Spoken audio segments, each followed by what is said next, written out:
अस्सलाम वालेकुम स्टूडेंट्स। जैसा कि आप जानते हैं कि सिलेबस स्मार्ट हो चुका है, तो आइंदा जितने भी लेक्चर हैं वो स्मार्ट सिलेबस के हिसाब से बनाएंगे।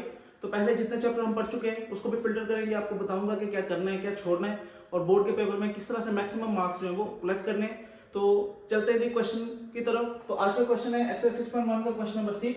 इसमें हमने आर्क लेंथ और एरिया ऑफ सेक्टर हमने फाइंड करना है। तो सबसे पहले समझते हैं कि चीजें होती क्या है। तो अगर मैं एक सर्कल बनाऊं तो सर्कल का एक मेन हिस्सा होता है जी उसका सेंटर। अब सेंटर से अगर मैं दो रेडियस बनाऊं, रेडियस कहते हैं कि सेंटर से लेके बाउंड्री तक का फासला। तो इस रेडियस के बनाने से ये जो हमारे पास एक शेप बन गई है, इसको मैं अलग से बना लेता हूं। यहाँ पे इस तरह की ये जो शेप बन गई है इसको हम बोलते हैं जी सेक्टर। और इस सेक्टर में ये जो आर्क है, ये जो गोलाई है, इसको आर्क बोलते हैं। इसकी लेंथ को हम बोलते हैं आर्क लेंथ और इस पूरे के एरिया को बोलते हैं हम एरिया ऑफ सेक्टर।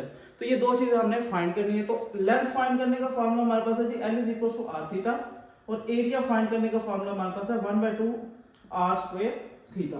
तो इन दो फार्मूलों के मुताबिक हम ये क्वेश्चंस करते हैं।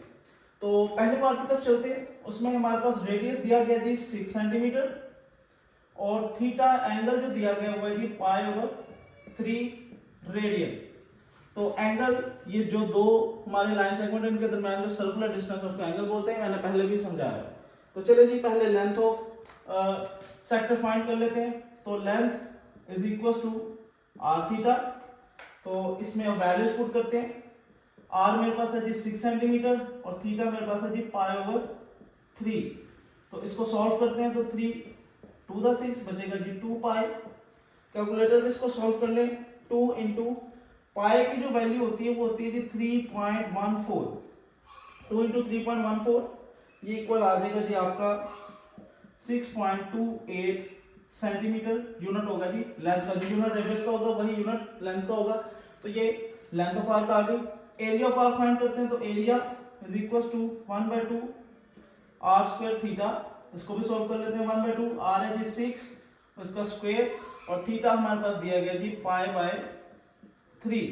इसको सॉल्व करेंगे। 3 2 से मल्टीप्लाई होगा, नीचे आ गया 6 का स्क्वायर होता है जी 36 पाई।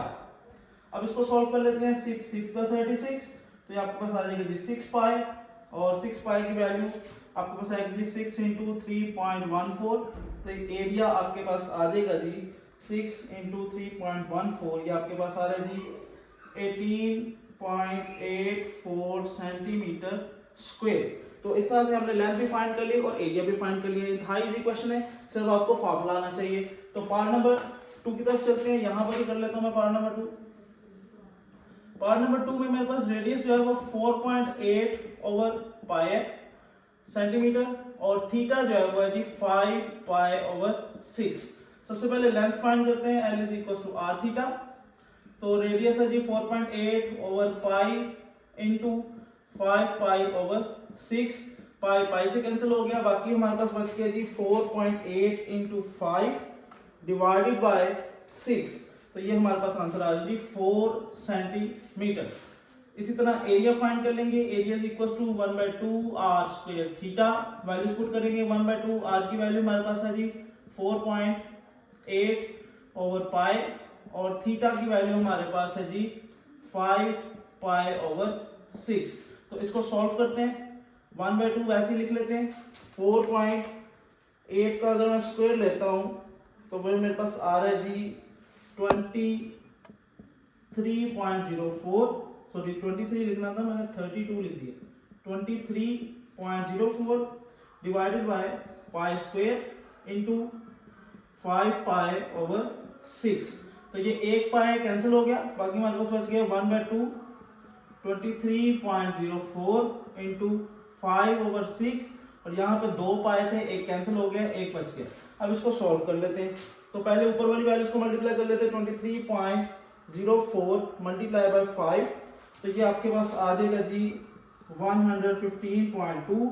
नीचे वाली वैल्यूज को सॉल्व कर लेते हैं। तो 2 मल्टीप्लाई पाई के साथ करेंगे तो 3.14 मल्टीप्लाई बाय 6 तो ये हमारे पास आ रहा है जी 37.68। इनको अब डिवाइड कर लेते हैं। 115.2 डिवाइडेड बाय 37.68 तो डिवाइड करने के बाद हमारे पास आंसर आ रहा है जी 3.06 सेंटीमीटर स्क्वायर। तो ये इसका एरिया आएगा। इजी क्वेश्चन है, बहुत ज़्यादा, थोड़ी सी आपने जो है वो कोशिश करनी है और ये आसानी से आपको क्वेश्चन आ जाएंगे। फार्मूला याद करें तो इंशाल्लाह आपसे ये क्वेश्चन ज़रूर हल होंगे। अच्छा जी, अब चलते हैं क्वेश्चन नंबर 7 की तरफ। उसमें एंगल ऑफ सेक्टर दिया जी 60 डिग्री। तो यहाँ पे मैं लिख लेता हूँ कि हमारे पास जो थीटा है वो 60 डिग्रीज है। तो मैंने आपको बताया था कि डिग्री जो है ये ग्राफिकल यूनिट है। जब भी ग्राफ में हम कोई एंगल ड्रा करते हैं तो डिग्री का इस्तेमाल करते हैं पिक्टोरियल वे में, लेकिन अगर हमने कैलकुलेशन करनी है तो रेडियन में। तो सबसे पहले हम इसको यहाँ पर रेडियन में चेंज कर लेते हैं। 60 को रेडियन में चेंज करने के लिए हम करेंगे पाई ओवर 180। तो ये आपके पास आ जाएगा जी 180, 0 0 से कैंसिल हो गया, 6 1 था, 6 3 था 18, तो पाई ओवर 3 रेडियन। उसके बाद उन्होंने जी रेडियस दिया हुआ है सर्कल का, वो है जी 12 सेंटीमीटर। तो सबसे पहले हम एरिया ऑफ सेक्टर फाइंड करना है। तो एरिया ऑफ सेक्टर का formula 1/2 r square theta, values put करते हैं 1/2 12 का स्क्वायर थीटा हमारे पास आ गया पाई ओवर 3। इनको मल्टीप्लाई करेंगे, 12 का स्क्वायर होता है 144 पाई और 2 3 था 6। इनको सॉल्व कर लेते हैं। 144 मल्टीप्लाई पाई की वैल्यू होती है 1.14 3.14 सॉरी डिवाइडेड बाय 6। तो ये हमारे पास आंसर आ रहा है जी 75.36 सेंटीमीटर स्क्वायर। अब हमने इसके आगे निकालनी जी percentage of total area of the circle it represent.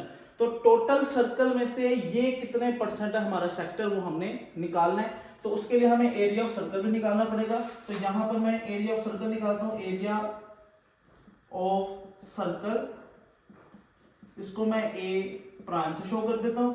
आप कोई और भी निशानी लगा सकते हैं। तो ये होता है जी पाई आर स्क्वायर, इसका फॉर्मूला होता है। तो पाई वैसे आ जाएगा, आर है जी 12 और उसका स्क्वायर, इसको कैलकुलेट कर लेते हैं। पाई की वैल्यू 3.14 इंटू 144।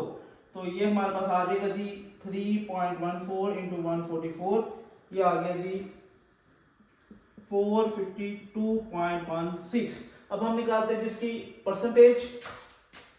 तो परसेंटेज निकालने के लिए हम करेंगे जी area of sector divided by area of circle multiply by 100। तो ये आपके पास आ जाएगा जी एरिया ऑफ सेक्टर हमने निकाला था 75.36 डिवाइडेड बाय, इसका यूनिट लिख दूं centimetre square, area of circle 452.16 multiply by 100। तो ये मैं निकाल लेता हूं जी 75.36 डिवाइडेड बाय 452.16 और मल्टीप्लाई कर लेंगे जी 100 के साथ। तो ये हमारे पास आ रहा है जी 16.67%। यहाँ पर भी परसेंट का निशान लगाते हैं, यहाँ पे भी परसेंट का निशान लगाते हैं। तो इसका मतलब है कि पूरे सर्कल में से इतने परसेंट सेक्टर का एरिया हमने जब वो निकाला है। तो उम्मीद है आपको इस क्वेश्चन की समझ लग गई होगी। अच्छा जी, अब हम चलते हैं क्वेश्चन नंबर 8 की तरफ। उसमें हमें एंगल दिया हुआ है रेडियन में सेक्टर का, लेकिन हमने फाइंड करनी है परसेंटेज और कोई भी डाटा हमारे पास मौजूद नहीं है। तो किस तरह से करनी है, सबसे पहले हम लिख लेते हैं जी परसेंटेज का formula. Percentage is equals to area of sector divided by area of circle multiply by 100%। अब यहां पर इनके फॉर्मूले पुट करते हैं। तो ये जी 1/2 आर स्क्वायर थीटा और एरिया ऑफ सर्कल का जी pi r square into 100%। R square से कैंसिल हो जाएगा, ये पाई डिवाइड हो रहा है तो इसको डिवाइड में लिख लेते हैं। तो ये आएगा 1/2 theta divided by pi into 100%। पाई को मल्टीप्लाई बनाने के लिए 1/2 थीटा मल्टीप्लाई 1/पाई इंटू 100%। इसको कैलकुलेट कर लेते हैं। ऊपर थीटा की वैल्यू पुट कर देते हैं, वो है जी पाई/8 डिवाइडेड बाय 2 पाई हमारे पास आएगा मल्टीप्लाई 100%। अब ये डिवाइड हो रहा है तो pi divided by 2 pi multiply 100%। Divide को मल्टीप्लाई बनाने के लिए इसको भी उल्टा कर देते हैं, पाई/8 मल्टीप्लाई 1/2 पाई इंटू 100%। अब इनको सॉल्व कर लेते हैं। हम लिखते हैं जी पाई की वैल्यू 3.14, बल्कि लिखने की जरूरत है, इस पाई को इससे कैंसिल कर देते हैं। तो हमारे पास आ जाएगा 1, ऊपर 1 बचेगा, 2 8 था 16 मल्टीप्लाई 100%। तो 16 को 1/16 को 1/16 को हम मल्टीप्लाई कर लेते हैं जी 100 के साथ, तो ये हमारे पास आ जाएगा जी, इधर लिख लेता हूँ मैं 6.25%, ये इसका परसेंटेज आएगी कि इतने परसेंट सेक्टर हमने सर्कल में से निकाला है। तो उम्मीद है आपको इसकी समझ लगी होगी। थोड़ा सा डिफिकल्ट क्वेश्चन है क्योंकि इसमें वैल्यूज नहीं है, फार्मूले से इसको सॉल्व करना पड़ेगा। तो आपने एक मरतबा दोबारा देख लेना वीडियो को, अगर आपको समझ नहीं लगती है तो इंशाल्लाह आपको समझ लग जाएगी। अच्छा जी, अब चलते हैं 6.1 के आखिरी क्वेश्चन की तरफ, जिसमें उन्होंने सर्कुलर सेक्टर दिया हुआ है जिसका रेडियस जो है वो हमारे पास 12 सेंटीमीटर है और एंगल उसका जी 150 डिग्रीज है। तो उसको काट कर एक कोन बनाई गई है, उस कोन का हमने रेडियस फाइंड करना है और स्लैट हाइट फाइंड करनी है। तो देखते हैं जी कैसे करते हैं। तो सबसे पहले हम इसकी डायग्राम बना लेते हैं। ये हमारे पास जो था 150 डिग्रीज का एंगल था और ये सर्कमफ्रेंस की लेंथ है और इसका रेडियस है जी 12 सेंटीमीटर। तो इसको काट के बेंड करके हमने एक कोन बनाई है। तो सबसे पहले हम इसकी आर्क लेंथ फाइंड करेंगे। उसके लिए थीटा को पहले रेडियन में चेंज कर लेते हैं, 150 डिग्रीज इंटू π/180। तो इसको हम कैलकुलेट करेंगे, 0 0 से कैंसिल हो गया, 3 5 दा 15, 3 6 दा, तो आ जाएगा जी 5 π/6 रेडियन। अब लेंथ फाइंड कर लेते हैं, length is equal to r theta, r 12 है इंटू 5 π/6, 6 2 दा 12, ये आ जाएगा जी 10 पाई सेंटीमीटर हमारे पास आ गई लेंथ। अब हमारे पास बुक में उन्होंने हिंट दिया हुआ है कि ये जो हमारे पास लेंथ ऑफ अ सेक्टर है ये इक्वल होती है सर्कमफ्रेंस ऑफ कोन के। तो इसको हम लिख लेते हैं circumference of cone is equal to length of arc. तो अगर हम इसका फार्मूला लगाते हैं, सर्कमफ्रेंस का फार्मूला होता है 2πr is equal to length of cone हमारे पास आई थी 10 पाई, ये अभी हमने कैलकुलेट की है। तो 2 पाई को उधर ले जाते हैं, r is equal to 10 pi divided by 2 pi, तो पाई पाई से कैंसिल हो जाएगा, 2 5 दा 10, तो रेडियस आ गया जी 5 सेंटीमीटर। तो इस कोन का जो रेडियस है और स्लैंट हाइट दोनों 5 सेंटीमीटर, यहां पे लिख लेते हैं कि slant height and the radius of the base of cone is 5 centimetre. तो इसी के साथ 6.1 खत्म हो गई है।